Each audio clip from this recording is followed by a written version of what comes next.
आज की पहली और बड़ी खबर की बात करें तो देश में एक बार फिर तेजी से फैलने लगा कोरोना का नया वेरिएंट। जमशेदपुर में भी अलर्ट। जानिए नए वेरिएंट के लक्षण और बचाव के उपाय। कोरोना का नए वेरिएंट चिंता का विषय बन गया है। देश के कई राज्यों में कोरोना फिर से बढ़ने लगा है। बीते एक सप्ताह में गुजरात में 89%, हरियाणा में 50% व दिल्ली में 26% मरीजों की संख्या बढ़ी है। दिल्ली व नोएडा में कई स्कूल के छात्र व टीचर भी संक्रमित मिले हैं। इसी को लेकर स्कूलों को बंद कर दिया गया है। ऐसे में जमशेदपुर को भी अलर्ट रहने की जरूरत है, क्योंकि इस शहर में भी देश भर से रोजाना सैकड़ों लोग आते जाते हैं, जिससे संक्रमण तेजी से फैल सकता है। हालांकि अभी इसे लेकर कोई खास तैयारी नहीं दिख रही है।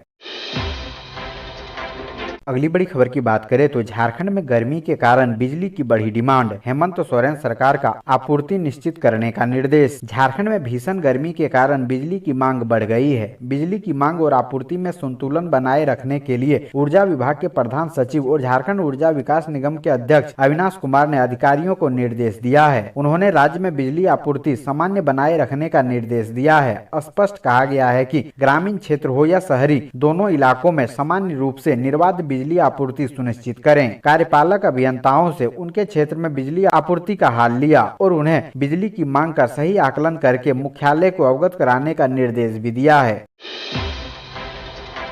अगली बड़ी खबर की बात करें तो पूर्व मुख्यमंत्री रघुवर दास ने डॉक्टर भीमराव अंबेडकर के बारे में जानिए क्या कहा। एकात्म और समरस समाज के पैरोकार भारत रत्न बाबा साहेब डॉक्टर भीमराव अंबेडकर एक सच्चे देशभक्त थे। अच्छी पढ़ाई और अच्छा पेमेंट होने के बावजूद उन्होंने विदेश में नौकरी नहीं करने का निर्णय लिया और आजादी की लड़ाई में कूद पड़े। उक्त बातें झारखंड के पूर्व मुख्यमंत्री सह भाजपा के राष्ट्रीय उपाध्यक्ष रघुवर दास ने गुरुवार को कही। वे रांची में डॉक्टर भीमराव अंबेडकर की प्रतिमा पर माल्यार्पण के बाद बोल रहे थे। उन्होंने कहा कि बाबा साहेब दलित, शोषित, उपेक्षित की आवाज बने, उन्हें उजागर, उनको संगठित किया और सभी को शिक्षा का महत्व समझाया। उनका कहना था कि प्रगति करना है तो शिक्षित बनो, संगठित रहो और संघर्ष करो। उनका मानना था कि समाज में ऊंच नीच नहीं होनी चाहिए।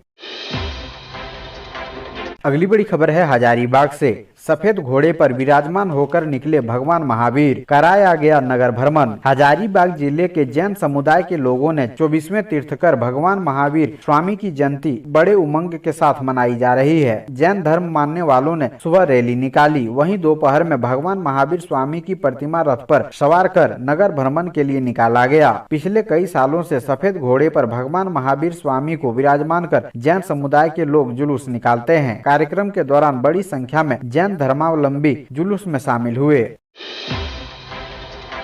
अगली बड़ी खबर की बात करें तो झारखंड में हवाई सफर हो सकता है सस्ता। सीएम सोरेन ने केंद्रीय मंत्री सिंधिया से की यह मांग। झारखंड के मुख्यमंत्री हेमंत सोरेन केंद्रीय नागर विमानन मंत्री ज्योतिरादित्य एम सिंधिया के साथ आयोजित वीडियो कॉन्फ्रेंस में शामिल हुए। मुख्यमंत्री से केंद्रीय मंत्री ने एविएशन टरबाइन फ्यूल पर वैट का प्रतिशत कम करने, नगर विमानन मंत्रालय और रांची एयरपोर्ट के बीच होने वाले एमओयू को गति देने, देवघर स्थित नवनिर्मित एयरपोर्ट के पहुंच पथ का तेज गति से निर्माण कराने का आग्रह किया। इस मौके पर दुमका और धालभूमगढ़ एयरपोर्ट के संबंध में भी विचार विमर्श हुआ। जानकारी के अनुसार एटीएफ पर वेट घटाने से हवाई यात्रा सस्ती हो सकती है। मुख्यमंत्री ने कहा कि बिरसा मुंडा एयरपोर्ट में नाइट हॉल्ट की व्यवस्था नागर विमानन मंत्रालय करे, ताकि अगले सुबह यहां के यात्रियों को उड़ान की सुविधा प्राप्त हो सके।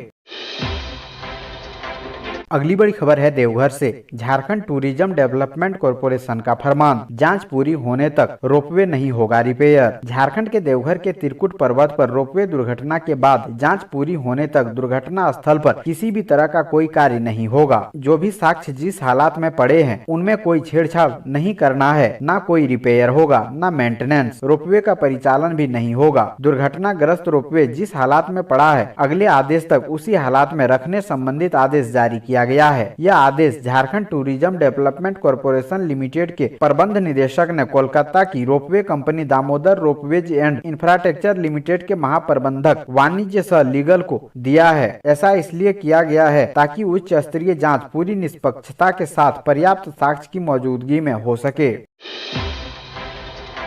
अगली बड़ी खबर है धनबाद से।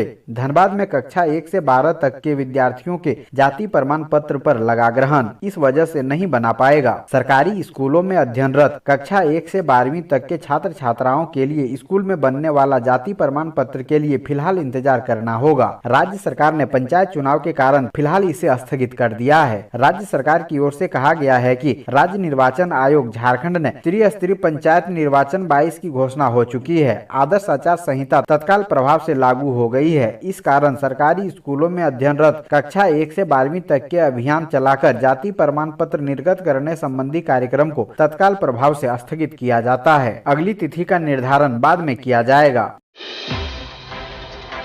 अगली बड़ी खबर की बात करें तो झारखंड पंचायत चुनाव धारा 144 लागू, इन नियमों को तोड़ा तो होगी कार्रवाई। जमशेदपुर अनुमंडलाधिकारी संदीप कुमार मीणा ने पंचायत चुनाव के लिए सभी पंचायत निर्वाचन क्षेत्र में धारा 144 के अंतर्गत सामान्य निषेधाज्ञा लागू किया है। यह आदेश अनुमंडल क्षेत्र जमशेदपुर अक्षेस मानगो नगर निगम एवं जुगलसलाई नगर परिषद क्षेत्र छोड़कर जहाँ आदर्श आचार संहिता लागू है वहाँ लागू होगा। एसडीओ ने बताया कि पंचायत चुनाव की घोषणा के बाद प्रत्याशियों की गतिविधि में वृद्धि होगी और प्रतिद्वंदिता के कारण सामाजिक तनाव बढ़ने और शांति व्यवस्था भंग होने के साथ जान माल की क्षति पहुंचने की आशंका है। इसी परिस्थिति को देखते हुए भय मुक्त शांतिपूर्ण विधि व्यवस्था तथा निष्पक्ष मतदान संपन्न कराने के उद्देश्य से क्षेत्राधिकार जुगलसलाई जमशेदपुर अक्षेस व मानगो छोड़कर में दंड प्रक्रिया संहिता की धारा 144 के अंतर्गत निषेधाज्ञा आदेश लागू किए गए हैं।